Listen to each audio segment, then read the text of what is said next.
Ot, letras israelíes, con Ana Bejarano.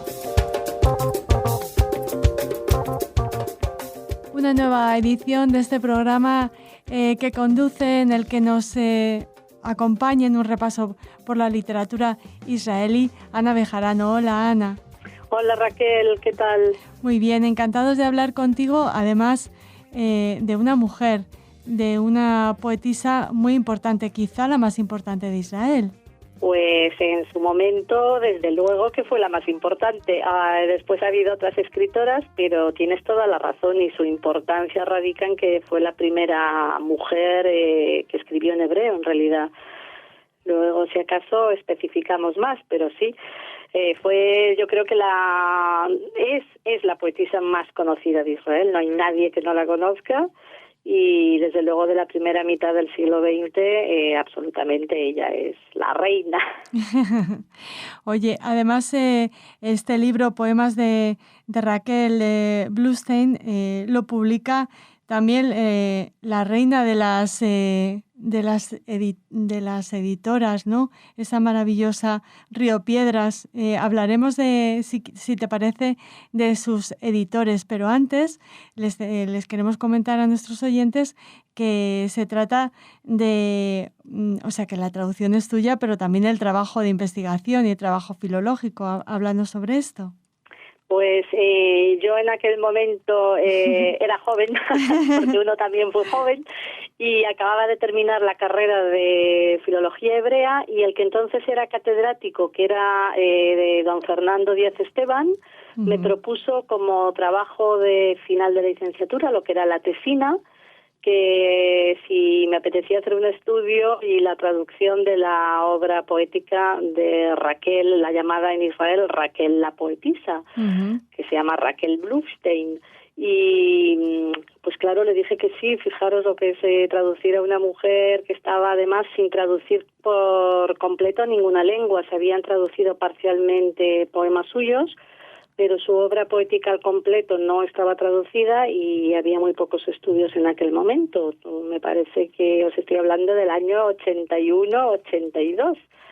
Y bueno, sí es un trabajo académico en parte, porque del libro que publicó Río Piedras, que de Río Piedras tenemos que hablar, aunque sea 2 minutos, porque merecen un monumento los editores. Desde luego. Monumento no solamente por este libro, sino por su labor magnífica que han hecho en el mundo del judaísmo y del hebraísmo.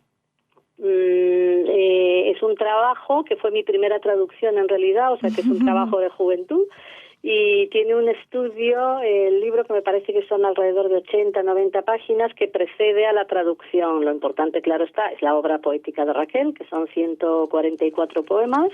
Después se han descubierto algunos más, porque claro, no deja de ser una poetisa sobre la que se ha investigado, se ha trabajado en los archivos, y se han encontrado algunos poemas más suyos, que espero reeditar este libro en algún momento en edición bilingüe, y entonces aportar también estos. Pero bueno, son pocos. Los poemas que se pueden haber descubierto desde los años 80 no llegan a la decena, y lo que es el libro editado, que se editó del poemario, los 3 poemarios de ella, que están incluidos en un libro llamado Shirat Rachel, la poesía de Raquel, que se editó en 1935, su poemario completo, pues es esta obra que editó Río Piedras. Y no sé si te parece, hablamos ya de Río Piedras, la gran labor que hace. Vamos a hacer una pausa para dedicarles un mini espacio dentro de tu programa, pero decirles a nuestros oyentes que los editores de Río Piedras califican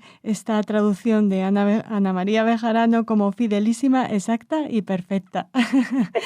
Así que con eso hacemos una pausa y volvemos para rendir un pequeño homenaje a Río Piedras. Sí, que lo merecen. Merecen un homenaje, desde luego, estos editores entrañables y absolutamente entregados a eso, a traer al castellano piezas literarias imprescindibles, ¿no, Ana?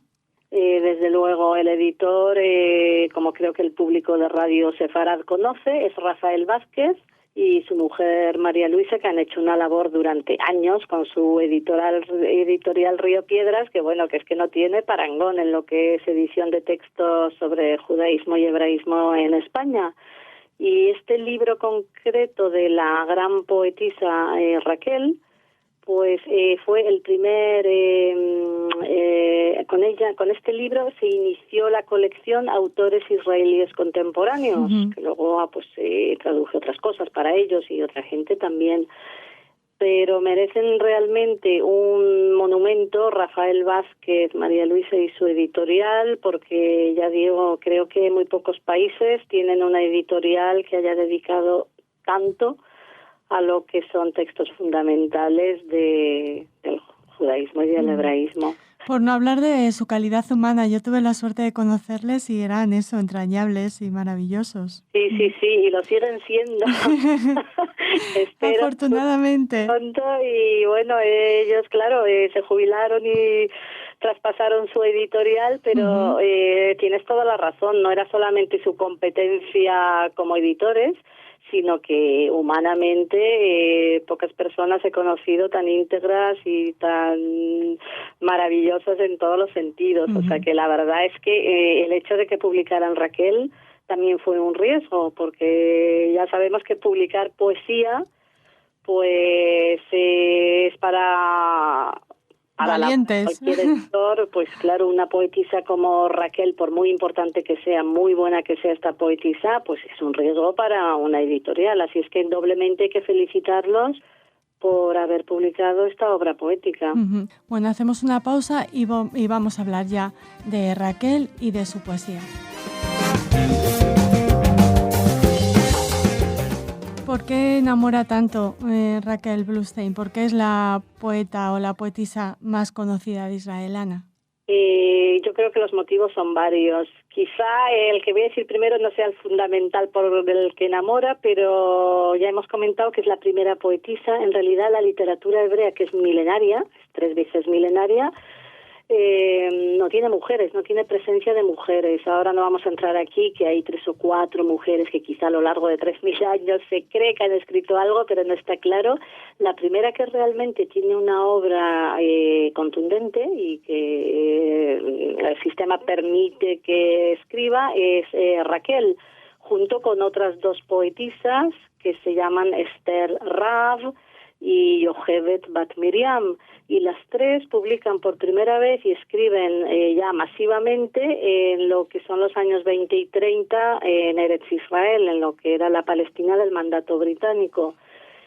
Claro, en realidad esto lo permite, son herederas ellas, son producto de la revolución sionista por un lado y de la revolución bolchevique por otra, que es decir, son hijas de su tiempo. Y bueno, ahora no vamos a entrar como las mujeres, por ejemplo, creo que España jamás ha tenido una presidenta, por ejemplo, mujer, Estados Unidos tampoco, y bueno, parece mentira como estamos hasta el día de hoy, aunque hemos avanzado mucho. El hecho de que la literatura hebrea no tuviera mujeres, pues yo creo que potencia todavía más la figura de Raquel, que tiene una obra de mucho calado y es la primera que tiene realmente una obra. Por otro lado, a mí me parece que es una obra muy universal, porque su obra está muy ligada, muy unida a lo que es su enfermedad. Luego, si acaso, haremos un repaso rápido de su biografía. Pero en realidad ella, a pesar de que desde niña, por lo visto, había escrito poemas en ruso, y no era su vocación. Ella tenía la vocación de pintora, en realidad. Y cuando llega a Eretz Israel en 1909, que entonces ella no había cumplido los 19 años, ella es nacida en Rusia en 1890, y ella llega a Eretz Israel con lo que es llamada la segunda inmigración, la segunda Aliyá, que es principios del siglo XX, y esta segunda inmigración sionista a Eretz Israel está compuesta por un material humano, digamos, que son gente muy joven y solteros. Es de la misma inmigración que fue Shai Agnon, el premio Nobel, que llega por esos años también con 18 años, son coetáneos.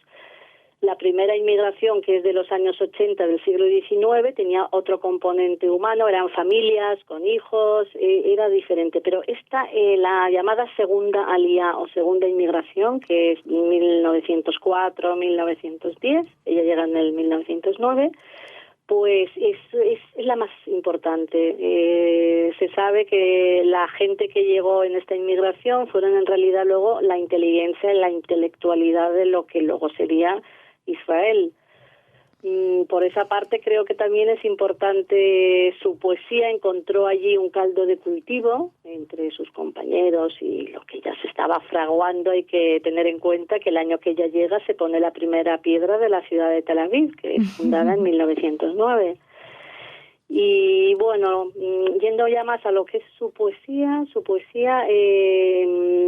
consta de versos relativamente cortos, los poemas son cortos, eso ayuda mucho, es un hebreo muy conversacional y relativamente sencillo, incluso la gente joven de hoy en día, que han pasado más de 100 años, dicen, pero si es que parece escrito hoy, y hay que pensar que ella no era nativa de la lengua y consigue pues escribir en un hebreo que es atemporal, sencillo y que trata de temas en realidad a la vez que concretos, porque se refieren a lo que le pasa ya en su propia vida, no dejan de ser universales, como es la muerte, el amor, la soledad del hombre, las mujeres estériles, que son una tragedia tan grande para el judaísmo, incluso mujeres no religiosas como era ella. Uh-huh.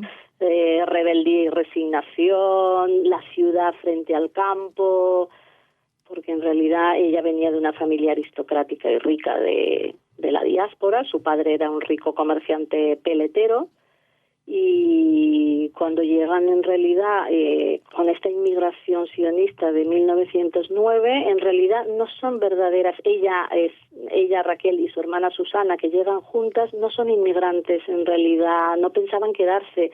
Llegaron con esta inmigración para hacer turismo, incluso llegan con el piano, se instalan en una casa fantástica en Rehovot. Es decir, que era gente bien situada en la diáspora, pero ella enseguida se enamora de lo que es la tierra de Israel.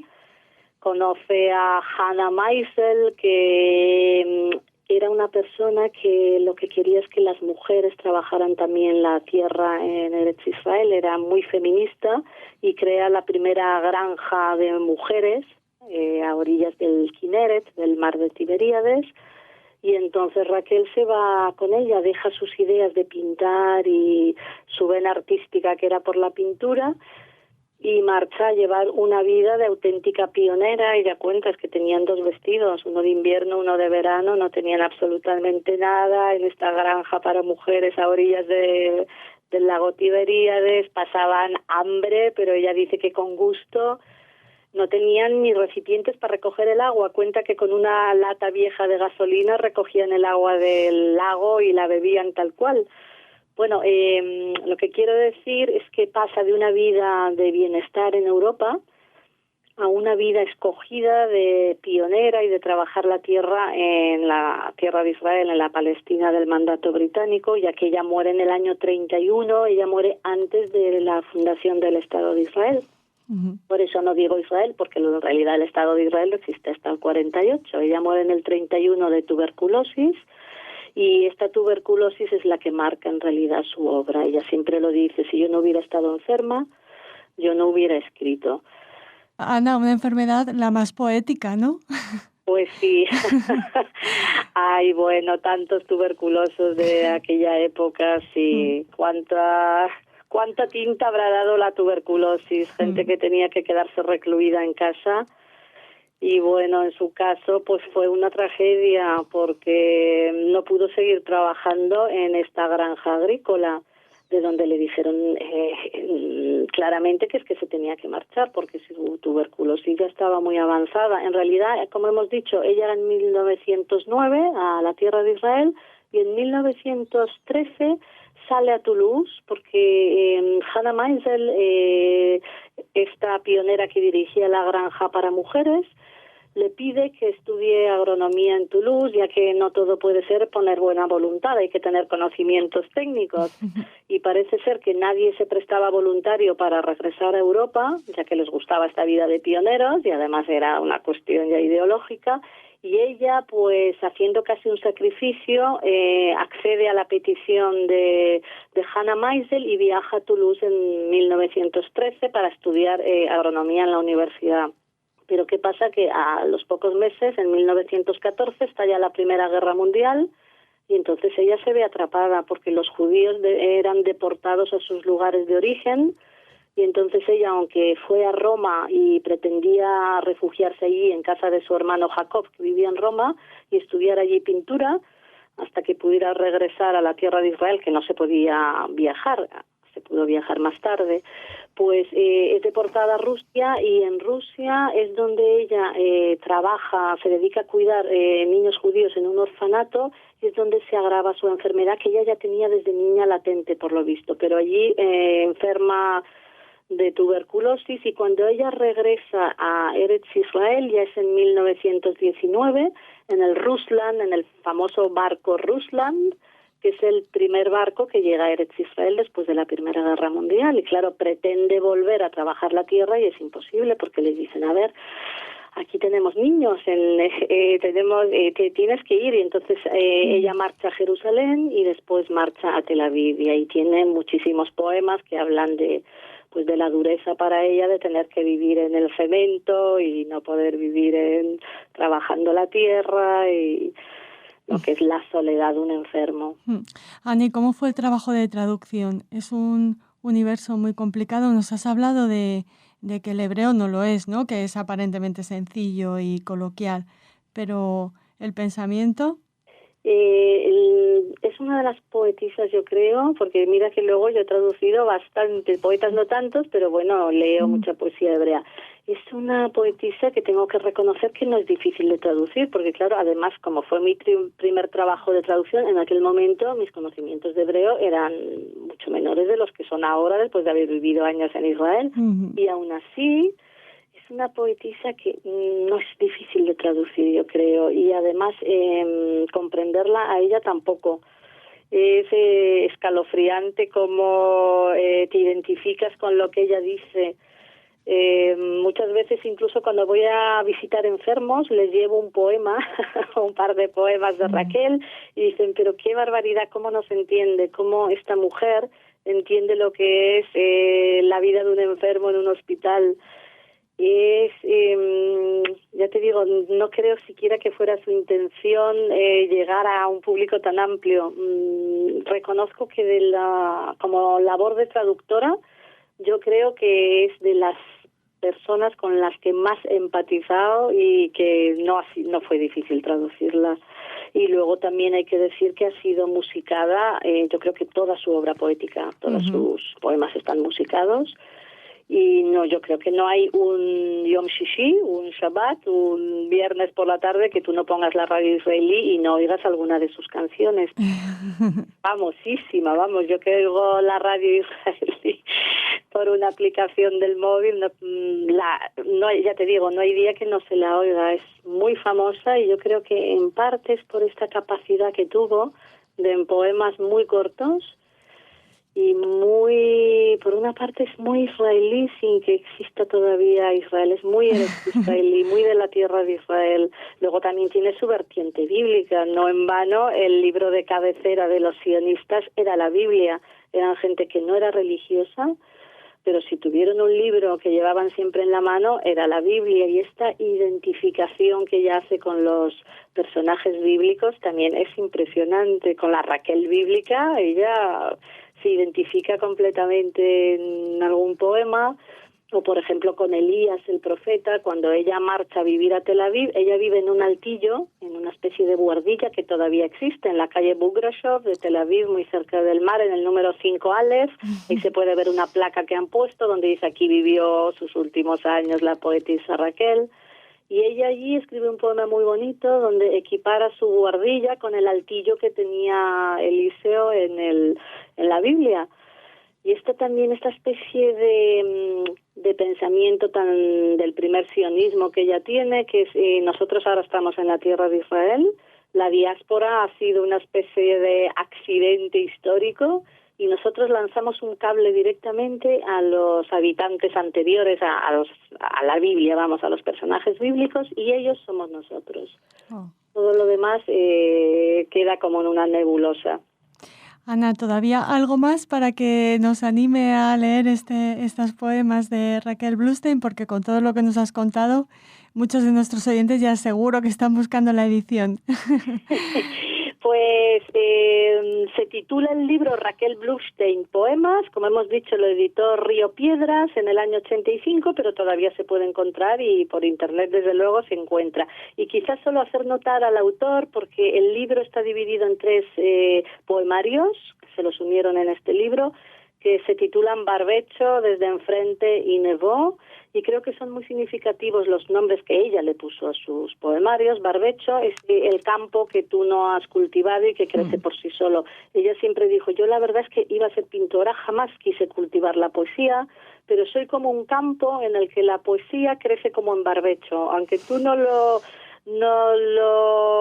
trabajes, pues ahí crecen cosas pues solas, como mi poesía. O luego Desde Enfrente, que es su segundo poemario, pues se remite a Moisés. Moisés, cuando estaba en el Sinaí y Dios le dice que toque la piedra una vez para que mane el agua, Moisés la toca 2 veces con la vara y Dios le dice, como no me has hecho caso y la has tocado más de una vez, pues tú no verás la tierra desde enfrente. Y entonces ella considera que ella ve siempre la vida desde enfrente, nunca llega a alcanzar la vida, no es madre, no tiene amores, que de eso no hemos hablado, hablaremos en otra ocasión, pero es como ver la vida como Moisés, que no entró en la tierra prometida, pues ella también desde enfrente, como Moisés. Y luego el tercer poemario, que lo tituló Nevó. Nevó es el monte desde el que Moisés no vio la tierra, pero no entró.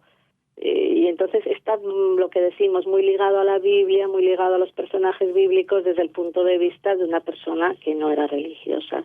Y quizá eso se puede llamar la atención del lector, que los 3 poemarios pues se refieren a esta trágica visión de la vida, de que la vida pasa por delante de ella, y ella, siendo una persona muy vitalista, pues por su enfermedad pues muere joven, y es la tragedia de alguien que se sabe que muere joven, que tiene todavía mucho que decir artísticamente y que su obra quedará sin terminar. Y supongo que no imaginaba el alcance que iban a tener sus poemarios. Pues de eso hay mucho documentado, claro, Bialik y tantos otros poetas que vivían en Tel Aviv en ese momento, pues la consideraban buenísima poetisa, y hay tanta documentación, como se carteaba con Gordon, con Ahad, bueno, fue amante del que luego fue 4º presidente de Israel, de Zalman Rubeshov. Y ella pues siempre se sorprendió. Yo creo que con los grandes artistas muchas veces se sorprenden de su propio éxito, y siempre les sorprendía cómo la gente esperaba en realidad que ella publicara su poema en los periódicos, porque bueno, como se hacía en la época, antes de que se publicaran los poemas en un poemario, pues toda su obra está publicada semanalmente en los periódicos que había en Tel Aviv en la época, y se sabe que la gente los esperaba con verdadera ilusión, porque ya te digo, incluso jóvenes de hoy en día siguen yendo a los conciertos donde se cantan sus poemas. Es una poetisa muy universal, que yo creo que resiste muy bien la traducción, resiste muy bien pasar fronteras, tanto temporales como locales. Y en ese sentido es una poetisa que se lee muy bien, y ya digo, merecería una nueva edición, no porque esta sea mala, ni mucho menos, porque ya es un libro difícil de encontrar, sino quizá por relanzarla de nuevo a ella. Bueno, eso es lo que intentamos de alguna manera también con este programa homenaje. Te agradecemos muchísimo que nos hayas hablado de Raquel Blumstein y de su poesía. Hasta Muchas pronto, gracias a Ana. vosotros.